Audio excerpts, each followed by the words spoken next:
Continuamos en este ciclo de discusión, de debate, de acercamiento con los candidatos presidenciales de cara al 28 de julio a través de la cuenta @polianalítica y la cuenta @Carlos Penaloza. Gracias a quienes están allí siempre comentando a través de las redes sociales los contenidos que aquí se desprenden, y recuerden que todas las entrevistas están además disponibles en nuestro canal de YouTube @polianalítica. La expectativa de este espacio es que pueda servir de plataforma para ustedes, para los venezolanos, que el próximo 28 de julio deben tomar una decisión frente a la pantalla y escoger por un candidato que, más allá de consignas, que más allá de lo que puede hacer una campaña electoral, pueda ofrecerle al país ideas, pueda plasmar un camino certero de los próximos años para Venezuela. Hoy esta conversación es con Claudio Fermín, candidato presidencial de Soluciones por Venezuela.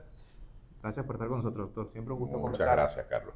Claudio Fermín, que además ya ha sido en otras oportunidades candidato presidencial, se presenta para este 28 de julio también como candidato. Ha firmado además el acuerdo con el Consejo Nacional Electoral para el reconocimiento y el respeto de los resultados electorales. Y ha sido una campaña bien atípica esta. Y además Claudio Fermín, que es un experimentado político de nuestro país, podría tal vez respaldarlo. Hemos visto una campaña donde las encuestas han tomado un valor que tal vez en otras elecciones no se habían dado, una campaña muy polarizada también de alguna manera, y una campaña que se convirtió por lo menos en redes sociales en una gallera. Se nos llevó a los términos gallísticos. Algunos hablan de los 9 patarucos, como dice el candidato Nicolás Maduro, y términos que la verdad no están tan enfocados tal vez en el norte de este espacio, que es precisamente el debate, que es la idea. Vemos una campaña en términos globales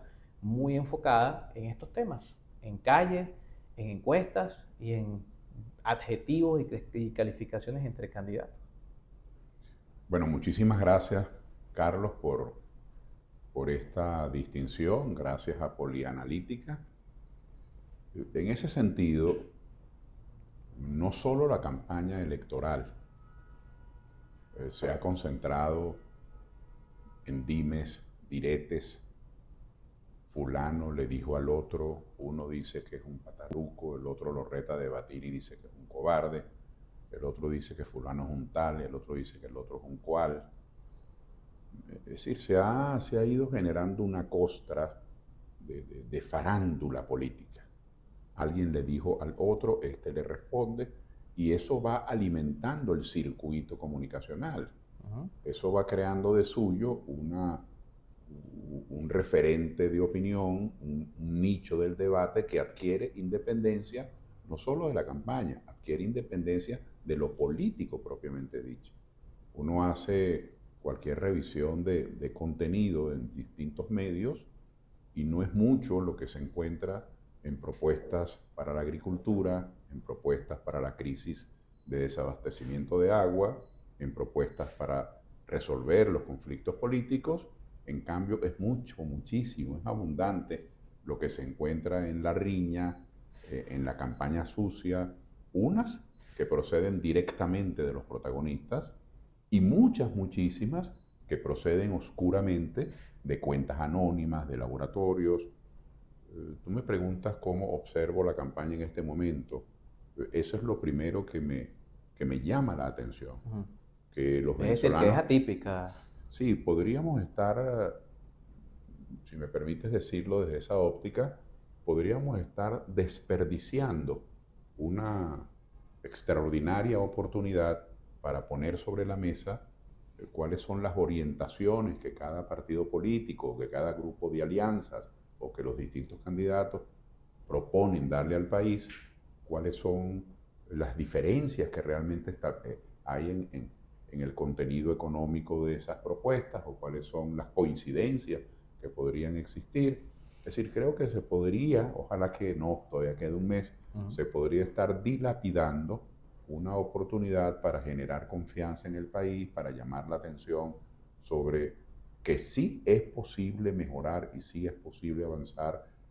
Lo que vivimos hoy, que es doloroso y que es muy duro para quienes vivimos aquí en Venezuela, no es una fatalidad, no es que estamos condenados a eso. Esto puede cambiar, esto lo podemos cambiar, pero el debate tiene muy poco de eso. Así que Esa es mi primera fotografía y eso te revela también el ecosistema político. Es decir, los medios son una fuente extraordinaria de información, de educación masiva, nos mantienen al día, son unos canales maravillosos para expresarse con libertad. Un gobierno que cierra emisoras de radio, no extiende concesiones a televisoras, pone dificultades en el mundo de la comunicación, se crea una autocensura en aquellos medios que dependen de la permisería oficial, pero sin embargo la sociedad ha encontrado vías alternas para expresarse. Esa es, digamos, la parte positiva y maravillosa de esta difusión mediática. La otra parte es que para aparecer en lo que antes llamábamos una primera página, que ahora es todos los días con las redes, para aparecer en los medios, pues la gente es capaz de insultarse, de decirse cualquier cosa para llamar la atención. Y yo lamento mucho que eso degrada el debate político. En consecuencia, eso aumenta el alpiste para ese canario que es la antipolítica. Eso, en fin de cuentas, podría hasta aumentar los niveles de abstención, porque la gente dice, bueno, todos son lo mismo, se ocupan de la maledicencia y no se ocupan de mi problema, que es el agua, que es el desempleo, que es la nula o muy poca capacidad adquisitiva del salario, que es el drama de los apagones. Esos son los problemas de la gente. Y ha sido así, y lamentablemente hay que decirlo, porque en democracia, la democracia se fortalece con la diversidad de pensamiento, con la diversidad de ideas, con el debate, pero ha sido así sobre todo con el resto de los candidatos, con los 8 candidatos, apartando al presidente Nicolás Maduro, los 7 candidatos que están allí. Se les ha acusado de colaboracionistas, de prestarse para un circo, de no buscar de dividir los votos. Sobre todo en este sector ha caído más fuerte ese tema de la descalificación. Mire, yo recuerdo mucho, Carlos, y lo recuerdo mucho, pero a propósito de este tema, lo traigo como un episodio que vale la pena tomar en cuenta. Cuando el presidente Hugo Chávez propuso el Partido Único Socialista de Venezuela, el Partido Único, y fue propuesto con el ímpetu que el presidente Chávez le ponía a las cosas, fue transportado por ese vehículo que era su carisma, además en hegemonía comunicacional, pues controlando todos los medios o influyendo en aquellos que no podía controlar. Fue una propuesta contundente el Partido Único. Y enseguida, los combatientes, los aliados del presidente Chávez, del Movimiento Electoral del Pueblo, le dijeron, no, presidente, nosotros estamos con usted, estamos con su proyecto, con el Polo Patriótico, pero no con un partido único. Los camaradas del Partido Comunista de Venezuela, que imagínate, un partido de glorias, de trayectorias, mucho antes que Hugo Chávez pensara él en nacer, como ser parte de la historia de Venezuela, le dijeron, no, presidente, nosotros estamos con usted, pero no con el Partido Único. El Partido Comunista tiene su propia entidad. La gente de Podemos incluso, recuerdo mucho que estaba recién fundado por Vidalco Bolívar, Ismael García, después se incorporó Martínez, el gran líder de Sucre, en paz descanse, el exgobernador Martínez, y la gente de Podemos le dijeron, no, Partido Único no. Y desde la oposición, y aquí es donde viene lo llamativo, desde la oposición, con sobradas razones, denunciaron aquello como el inicio de una escalada para contener la libertad de asociación, para que no hubiese partidos políticos en Venezuela, para reprimir la libertad de expresión, para fomentar el pensamiento único, con sobradas razones y con aprensión, con temor. Desde la oposición se hizo esa denuncia, pero fíjate tú, que dime de qué presumes, ¿no? Y te diré que careces, dice el dicho, ¿no? Resulta que quienes más atacaron la figura del Partido Único ahora tienen una conducta de Partido Único. Si usted no apoya la abstención, como ellos llamaron al país a abstenerse 1, 2 y 3 veces, entonces usted es un vendido, usted es un sinvergüenza, cuando en el fondo la abstención fue la llave secreta del continuismo chavista. Si usted no apoya la injerencia extranjera, lo que diga el Grupo de Lima, lo que diga la Unión Europea, bueno, llegaron hasta a ser convocados por el embajador Story, como si Story fuese el suprasecretario general de todos esos 6 partidos y ellos anuentes a todo lo que allí se les instruía. Y si usted no estaba de acuerdo con la injerencia extranjera, como fue nuestro caso, que hemos protestado y denunciado la injerencia extranjera como dañina al país, no solo a la soberanía, sino a todo, a la dignidad, a la economía. Si usted no está con ellos en ser tutelados, usted es un gobernero. Si usted no está de acuerdo con ellos en el gobierno interino, es una cosa insólita, Carlos. Aquí en Venezuela ha habido golpes de Estado fugaces, 2 días, 3 días, exitosos, fallidos, pero aquí hubo un golpe de Estado de 5 años, continuado, paralelismo institucional, violando la Constitución, y el propio gobierno lo dejó correr, seguramente temeroso de su debilidad en el concierto internacional y de las consecuencias que eso podía traer. Pero si usted no estaba con esa gran estafa, eso fue mentira, que no hubo ningún gobierno interino, no fue más que una conspiración, entonces usted era un vendido o un ambiguo o un colaboracionista. Y luego, si usted no pide bloqueo económico como ellos piden, entonces usted es un sinvergüenza que el gobierno le está pagando. Fíjate tú, para ellos el único pensamiento posible es el de ellos. Todo lo demás es una herejía, todo lo demás es una mentira y peor, todo lo demás son delincuentes, son unos delincuentes. O le hacen juego al gobierno. Entonces, no, exacto, le hacen juego al gobierno según ese pensamiento. Entonces, esta prédica, no solamente que es mentira, no solamente que contraría la verdad, sino el cinismo de montar esa estrategia, es un acto continuado y un acto financiado con millones y millones y millones de dólares, es un acto organizado de desinformación pública, de manipulación pública, con la intención de crear una polarización extrema, es decir, de agotar los caminos del entendimiento, porque lo que hay detrás de esa estrategia, así como detrás del gobierno ha habido la estrategia de hegemonía comunicacional, de control de las empresas del Estado, de centralismo en las decisiones, de colonización del aparato público por parte de militares que son rectores, directores de hospitales, de escuelas, de todo, además de los cuarteles. Así como el gobierno ha tenido una estrategia, un modelo político, estos extremistas de oposición, para calificarlo de alguna manera, han tenido una estrategia para penetrar con injerencia extranjera, para desarticular las instituciones, para agravar la crisis y crear máximo de descontento.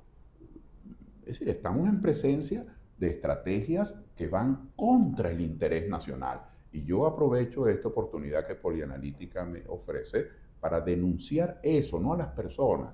No quiero personalizar. Quiero decir que todos estos esfuerzos, el resultado ha ido en desmedro del país. El resultado ha erosionado la economía, la inseguridad, la confianza.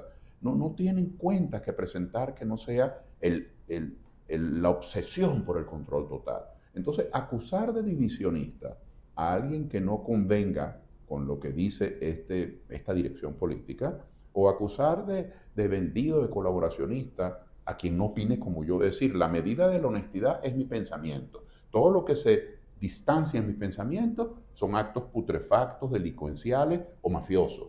Es decir, estamos en presencia de algo terrible. Así no se puede conducir un país. Así no se puede alcanzar el entendimiento en Venezuela. Así no se pueden concertar proyectos. Y por eso yo he propuesto con convicción, tengo mucha convicción, que ese es el camino más apropiado en estas circunstancias, un gobierno de integración.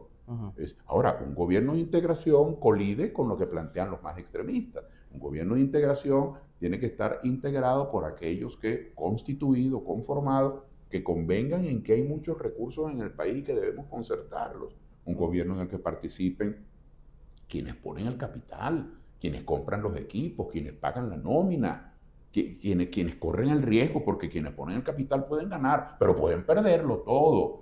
Es decir, quienes además de eso proveen de servicios, lo que llamamos en términos genéricos el empresariado, con industria, Fedecámara, Concecomercio, las asociaciones de productores, las asociaciones de ganaderos, Yo creo que deben formar parte de la toma de decisiones, que tienen que estar en el gabinete defendiendo sus intereses, por los intereses de los agricultores, de los ganaderos, de los industriales, de los banqueros venezolanos, los intereses del empresario que pone dinero y compra equipos y paga nómina. Esos son intereses de Venezuela. Luego, los trabajadores. Es un gobierno amplio, pero más allá de lo político, es un gobierno amplio de sectores. Que incluya los factores de la producción, y por eso me refiero al capital, y me refiero a los trabajadores no solo en tanto en cuanto solidaridad humana con los trabajadores, que eso de suyo es una definición en nuestra parte, pero me refiero a los trabajadores como factor de la producción, los obreros, los trabajadores manuales, los trabajadores intelectuales, la gerencia, los trabajadores por su propia cuenta, es decir, quienes son el combustible,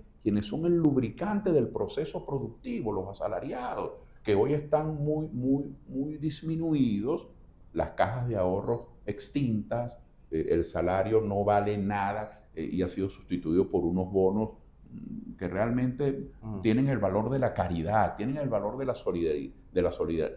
solidaridad, pero no resuelven la capacidad adquisitiva y luego traen otros debates como que anulan pues las compensaciones y la contabilidad laboral a la hora de sacar las cuentas de las prestaciones, pero las federaciones de trabajadores, los sindicatos, las asociaciones de empleados deben formar parte de la toma de decisiones y el factor conocimiento. No hay producción económica, usted puede tener capital y factor trabajo.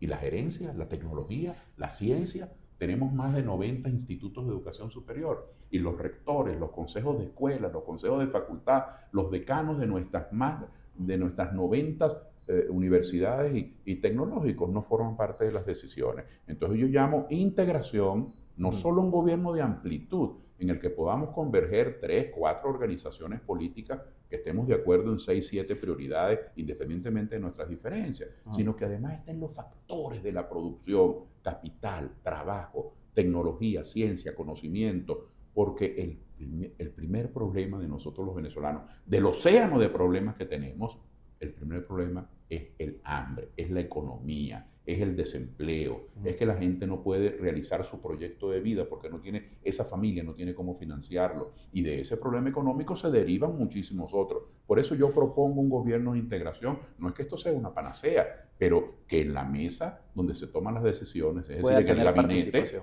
que haya una discusión de verdad. Porque ¿qué ocurre hoy? Supongamos la buena fe, que no hay que suponer la mala, al menos yo no parto de suponer la mala fe en este caso.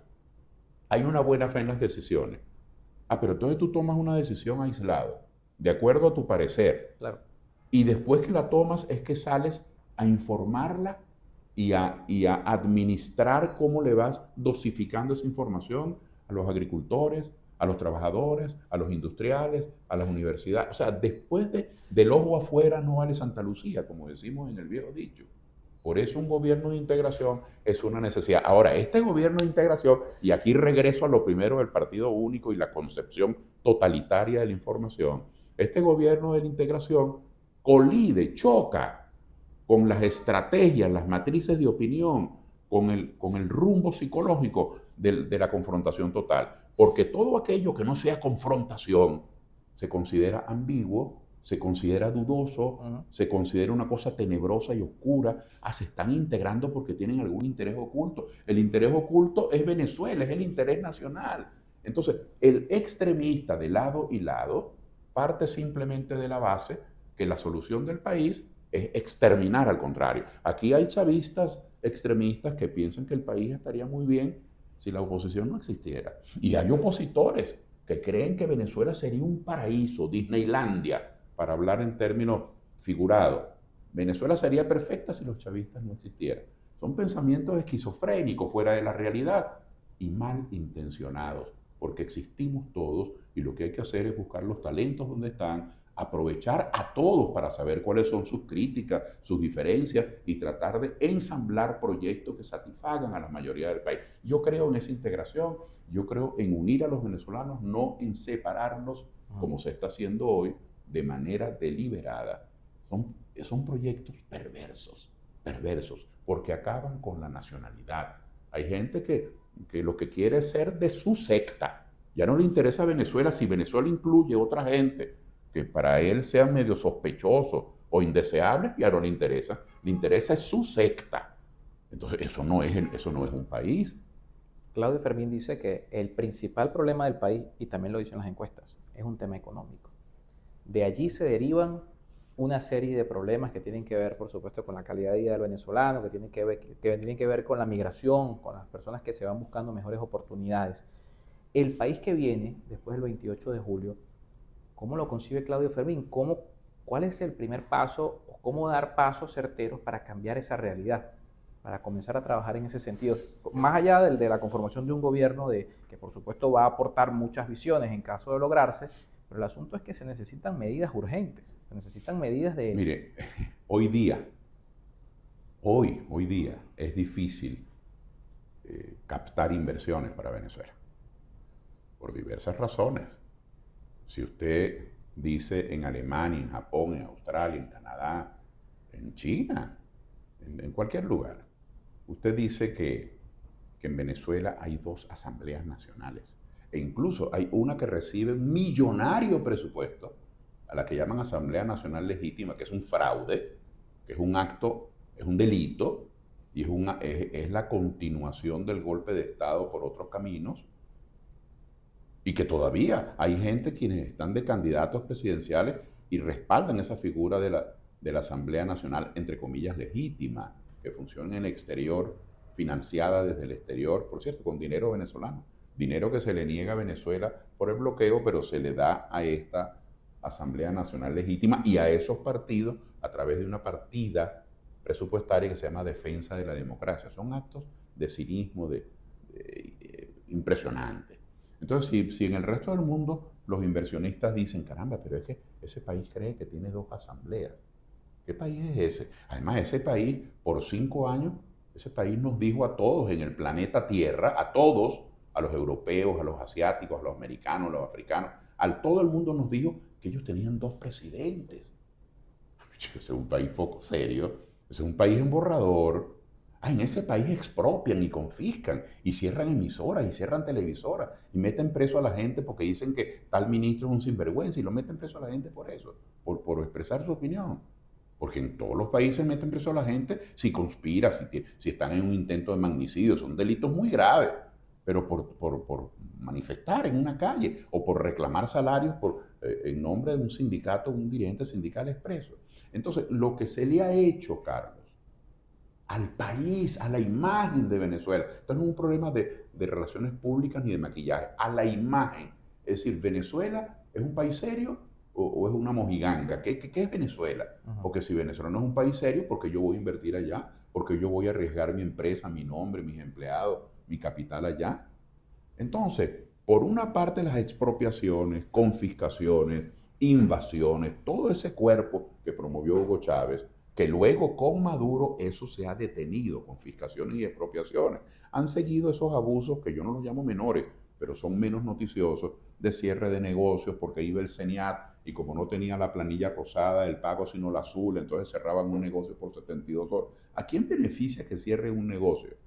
Es decir, si el negocio no hace dinero, ¿cómo le paga a los empleados? ¿Cómo provee los bienes? Claro, o cómo le paga al propio CENIAT. O cómo le paga al propio CENIAT. Sí, es decir, produce. eso no quiere decir que no deban ser sancionados o penalizados aquellos particulares o aquellas empresas que incumplan la ley, pero la sanción no puede ser perjudicar a la economía. La sanción tiene que ser que la empresa o el fondo de comercio resarza su incumplimiento, pero no que se perjudique a la economía global. Ese es otro debate, pero se le causó mucho daño al país con esos ataques a la propiedad privada. Cierres de emisoras, cierres de televisoras, expropiaciones, cierres de negocios. Esa visión totalitaria, el gobierno lo posee todo. Posee líneas aéreas, hoteles, fábricas de cemento, empresas de construcción, pero no hay gasas ni hay jeringas en los hospitales. Eso generó desconfianza y genera. Luego, se ha tratado de resarcir las zonas económicas especiales, entre otros mensajes, aunque no encuentra todavía interlocutores en el mundo, pero entre otros mensajes lo que quiere decir, mira, yo no estoy de acuerdo con eso que se hizo antes. No lo dicen así porque el presidente Maduro Claro. Tiene la misma base política del líder que la construyó, que es Hugo Chávez, y no puede despachar Claro. de sopetón lo que antes se hizo, pero es evidente. No puede dejar de considerarse un gobierno socialista, un No, es gobierno de evidente. izquierda. No, es un gobierno que se proclama socialista. Lo que no puedes dejar de ser defensor de una imagen de la que se está desligando en los hechos, Ujú. pero no puede desligarse de ella en la matriz, porque de esa matriz depende su capacidad de convocatoria de votos. Eso, bueno, ya, eso es un tormento que tiene por Claro. una parte este dirigente, este líder, pero eso generó desconfianza. Luego, la presidencia interina, eso generó mucha desconfianza. Fueron 5 años generando desconfianza e inseguridad en el país. La gente se mofaba. En esos países se mofan de Venezuela, se burlan de Venezuela. Ese paísito, chicos, pobre país, con tanto petróleo, con tanta pobreza. Y sus dirigentes creen que tienen 2 presidentes, creen que tienen 2 asambleas. Una burla. Y luego el bloqueo, que es un crimen contra Venezuela, que no es el origen de la crisis, porque los bloqueos de hace 9, 10 años y las empresas básicas de Guayana fueron sepultadas mucho antes. La zona industrial de Tinaquillo, la zona industrial de Valencia fueron casi que lapidadas mucho antes. La disminución del Producto Interno Bruto se viene registrando muchísimo antes de que comenzara el bloqueo. En otras palabras, el bloqueo no origina la crisis, pero todo lo empeora. Y el daño más lesivo, aparte de que no tenemos acceso al sistema financiero internacional, que no podemos vender petróleo y gas, tampoco podemos llamar a inversiones, porque ¿qué dicen los otros países? 10, 30, 40, 50 que quisieran invertir en Venezuela. Pero ¿y cómo yo invierto en Venezuela? Claro, Si no yo hay invierto en seguridad Venezuela, jurídica si yo del invierto todo. en Venezuela, los Estados Unidos, España, Alemania me vetan, que me interesa más el mercado de los Estados Unidos, que son 330 millones de habitantes, que el de Venezuela, que apenas tiene consumidores muy, muy limitados. Entonces, el bloqueo, la presidencia interina, la política económica contra la propiedad ha generado desconfianza. Tú me preguntas por la primera medida económica. La primera medida Eso se económica resuelve con un resultado distinto en la una primera elección. medida económica, más que un resultado político distinto, una promesa distinta de gobierno. Ujú, Porque usted puede tener un resultado distinto del de Maduro, ujú. pero si el resultado es que lo que viene en Venezuela es retaliación, es conflicto, es venganza, es los meteré presos a todos. Si el resultado es que en Venezuela viene un incremento de la conflictividad, usted no resuelve la confianza. Entonces, un gobierno de integración es un himno mundial y local, es una oda, es un llamado, es un compromiso de todo el país, no solo del que gana, sino de los empresarios, los trabajadores, los académicos, la tecnología y la ciencia, los partidos políticos que convengan en hacer una alianza en el gobierno, para lo cual habría 7 meses para confeccionarla y Claro. mejorarla. Eso sería un llamado a la O sea, confianza. es La decir que, segunda medida de política económica ajá, pero tiene que un ser segundito allí. Es decir, Claudio Fermín ve como una oportunidad ese lapso que hay de la elección a el 10 de enero, extraordinaria, porque a extraordinaria. algunos les genera preocupación. Bueno, es No lo que ven como una oportunidad no, precisamente. yo lo veo. Primero, vamos a ser prácticos. Pongamos los pies sobre la tierra. Las elecciones son el 28 de julio. Ujú, A mí me hubiese gustado que hubieran sido en diciembre. Entre claro. otras cosas porque una elección es un momento para usted evaluar el gobierno. Entonces, ¿por qué no tenemos derechos nosotros a evaluar el último semestre de este gobierno? Es decir, de julio a diciembre no lo podemos evaluar, lo bueno, lo malo, lo regular. Entonces, esa insuficiencia a mí no me parece correcta. Yo creo por eso que los momentos de las elecciones deben coincidir lo más ajustado al momento de la conclusión del mandato para que todo el mandato pueda ser evaluado. Pero bueno, el hecho es que aunque no me guste, yo creo que lo correcto era convocarlas en diciembre, sobre todo por esta razón. Las elecciones son el 28 de julio, no son ni antes ni después. Y la toma de posesión es la primera semana de enero, no es ni antes ni después. Entonces ya eso es un hecho. Entonces yo digo, este semestre tiene que ser usado, al menos esa es mi perspectiva, como soy un convencido que lo conveniente es la integración, tiene que ser un semestre de convergencia, de sinergia, de búsqueda de apoyos, de concreción de apoyos, de terminar la letra chiquita de ese pacto político que va a estar derivado de la oferta general del candidato triunfador. Entonces yo creo que eso es una gran medida de política económica. Segundo, rediseñar el Estado. Un Estado que tiene 42 ministerios, 6 vicepresidencias, los gobernadores, esto es muy triste, gobernadores que tienen comunidades que por todas partes, sin agua, sin luz, donde no se recoge la basura, hospitales donde no hay jeringa, hospitales donde el aparato de resonancia magnética o de mamografía está dañado desde hace 6, 7, 10 años y las mujeres no tienen cómo hacerse una mamografía. Es decir, una cosa muy dolorosa. Entonces tienen 20, 25 directores. El Estado tiene más de 800 empresas del Estado. Ese modelo de Estado, ya ese modelo de Estado es inflacionario. Porque para el Estado poder mantener eso, así vendas el petróleo en $300 el barril, así lo vendas en $500 el barril, tú tienes entonces que repartir todo el ingreso nacional entre todos estos organismos demandantes, o para decirlo de otra manera, se atomiza el presupuesto. Y al atomizar, al convertirse en boronitas, en átomos el presupuesto, ¿cuál es el resultado de lo que tenemos hoy? No hay un solo organismo, y esto lo puedo demostrar, no hay un solo organismo público que no tenga insuficiencia presupuestaria. No tienen para proyectos, no tienen para programas. Hay mucha gente talentosa, hay mucha gente con ideas, con programas, que han elaborado planes en diferentes ministerios, alcaldías, gobernaciones. No tienen cómo instrumentarla, no tienen cómo ejecutarla. No hay viabilidad porque el diseño del Estado todopoderoso, como no, el Estado tiene todas las funciones y tiene miles de departamentos, pero ese diseño convierte el modelo del actual Estado venezolano del año 2024 en el Estado más débil que hemos tenido en la historia de Venezuela. ¿Cómo es eso? Usted no dice que esta gente es arbitraria, que esta gente coloniza todo. Sí, eso es lo que lo hace débil, porque el que mucho abarca, poco aprieta. No tienen cómo responder. Eso tiene que ser rediseñado y el objetivo del Estado en un gobierno, que es el que estoy proponiendo, es el servicio, no el lucro. No el lucro. El lucro es para los particulares, es para los Rodríguez, los Marcanos, los Berroterán, los Hinojosa, los venezolanos comunes y corrientes, los Briceños, los Machado. Es decir, que los venezolanos puedan construir un patrimonio explotando las diferentes áreas de la economía. El Estado tiene que concentrarse en el servicio de salud, que sea excelente, de excelencia, en el servicio de educación, que sea de excelencia, en el abastecimiento de agua, que tengamos agua todos los días del mundo en todos los pueblos de Venezuela. Pero no hay plantas de tratamiento, no hay estaciones de bombeo, no hay acueductos, no hay un plan nacional de agua. En los apagones no es otra cosa, si me permite decirlo coloquialmente, no de manera técnica, que las consecuencias de 12 años de desinversión. No hay inversiones. Entonces, ese modelo de Estado no sirve. Y para cambiar la política económica, el Estado debe dedicarse a los servicios, pero eso es muy complejo.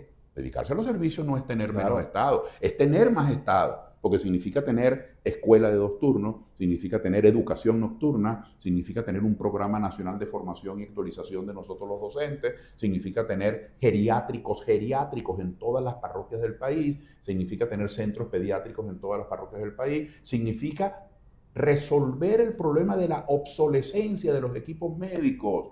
Están viejos y no hay. Vaya a hacerse una resonancia magnética en algún hospital. Entonces lo zarandean de un sitio para otro, hasta que usted puede hacérselo en un lugar privado. Le mandan a usted a hacerse un perfil 20. ¿En qué hospital se lo hace? Usted tiene que ir a un laboratorio privado porque no hay. ¿Cuántas centenares de miles de muchachas nuestras y mujeres nuestras hijas, esposas, parientes, vecinos, desde cuándo no se hacen una citología? No tienen cómo hacérsela. Entonces, concentrar el Estado en el servicio no es tener más Estado, es tener más Estado. El agua. No se construyen acueductos en Venezuela desde hace 30 años. Es decir, Claudio Fermín se cierra a que el privado participe en alguno de los niveles del Estado. No, perdón, me he explicado mal, debo repetir. Por lo contrario, estoy diciendo... Digo en áreas claves, como por ejemplo servicios públicos. No, al revés. Algunos hablan de privatizar al revés. privatizar. Estoy diciendo que en las decisiones públicas, estoy diciendo que gente como Fede Cámaras, Cono Industria, Conce Comercio, asociaciones de productores, de ganaderos deben formar parte de las decisiones. Lo que estoy diciendo es que el presupuesto público no es para que el Estado dirija negocios. El presupuesto público es para que el Estado ofrezca servicios. Al revés, es para que los privados participen en los servicios, porque ¿con qué va a hacer usted los programas de inversión para los acueductos, para las plantas de tratamiento, para las estaciones de bombeo, que es una responsabilidad del Estado? Pero usted va a ser compañía del Estado para eso. No, usted tiene que contratar a los particulares, pero la responsabilidad tiene que ser del Estado. Entonces, mire, tendríamos, es que si hiciéramos este paso de rediseñar el Estado, tendríamos dos presupuestos nacionales. El presupuesto público, que viene del impuesto sobre la renta, del petróleo, del impuesto sobre la renta, del IVA, y tendríamos el presupuesto privado, todas las inversiones privadas que generarían empleo, que abrirían empresas. El país tendría muchísimo más recursos. Hoy no, hoy como los privados están fuera de todo esto, que es lo que causa esta cosa tan perniciosa, entonces dependemos solamente de la venta de petróleo y de los impuestos, y encima tenemos bloqueo. Entonces tiene que haber un cambio en la generación de confianza, tal como lo he descrito, tiene que haber un rediseño del Estado. Este modelo de Estado es inflacionario y es inviable, y luego tiene que haber una apertura. Hay que confiar en los venezolanos. Mire, todos los años se gradúan centenares de ingenieros industriales, de geógrafos, de economistas, de muchachos expertos en tecnología informática, para hablar de las que se me vienen a la mente, para no hablar de periodistas, de sociólogos, de abogados extraordinarios. ¿Y cómo participan en la producción? ¿Cómo participan? La única manera de participar en la producción es que se hagan empleados públicos y formen parte de una empresa del Estado que no funciona, que no sirve. Entonces, este modelo económico no permite la reactivación de la economía. Y en la reactivación de la economía está implícita una política económica, una política internacional distinta. Una política internacional en la que realmente tengamos acceso a todas las economías y a todos los referentes políticos. Y que se resuelve con una elección que permita legitimidad en ese Ejecutivo. Bueno, se resuelve con un cambio en las políticas, porque usted puede, en la elección, puede ganar a alguien distinto al gobierno, pero insisto, si en la elección gana a alguien que trae más conflictividad, usted no resuelve el problema económico. Si en la elección gana a alguien que pone el país al servicio de una potencia, usted no llama a las inversiones internacionales. Usted lo que hace es que el país va a ser secuestrado por una potencia y no va a tener inserción en el mercado internacional. Entonces necesitamos una solución soberana, patriótica. Y cuando yo hablo de patriótica, de soberana, que respete la autodeterminación, mire, yo no estoy llamando simplemente, que ya eso es un honor, aunque sea algo pequeño. Yo no estoy llamando solamente a ponerle ofrendas al busto del Libertador o a la estatua del Libertador en las plazas Bolívar. Esos son actos bellos, cívicos, simbólicos. Cuando hablamos de una política patriótica, estamos llamando a defenderlo a usted, que es industrial, que tiene una herrería, a usted que produce unos equipos contra viento y marea y tiene una carpintería, a usted que es agricultor y usted que es venezolano. Si no hay una política nacionalista que defienda a los agricultores, a los industriales, a los comerciantes venezolanos, a los promotores de turismo venezolano, a los constructores venezolanos, a usted no le quedará más que ser subcontratista de una transnacional. Mira lo que pasó aquí en Venezuela, para señalar hechos concretos, con las construcciones a cargo de los iraníes, a cargo de los chinos, que desarrolló este gobierno. Los constructores venezolanos, que se desarrolló por 50, 60 años, del año 50 en adelante, en Venezuela se desarrolló todas varias generaciones de empresarios de la construcción, muchachos que hicieron su vida como ingenieros, 10, 15 años en el servicio público, después se fueron independizando y Venezuela tenía un patrimonio que era la empresa privada de la construcción. Terminaron siendo subcontratistas de los iraníes, subcontratistas de los chinos, por poner dos ejemplos. No es que eso sea ilegal ni sea inmoral, pero eso no es una política patriótica. ¿Cuál es el cambio? Que sean subcontratistas ahora de las empresas de Texas y de Michigan. Ese es el gran cambio. En vez de ser subcontratistas de los iraníes y los chinos. No. El nacionalismo es proteger lo nuestro, el empresario nuestro, el trabajador nuestro. Nuestro destino tiene que estar en nuestras manos y ese es el gobierno que propongo. Gracias por acompañarnos. Gracias a ti, Carlos. Claudio Fermín con nosotros, candidato presidencial de Soluciones por Venezuela. Debate Polanalítica a través de nuestro canal de YouTube, distintas entrevistas, distintas visiones para el país que están participando en esta contienda electoral el próximo 28 de julio. Recuerden las redes sociales, @Polanalítica, @CarlosFinanzas.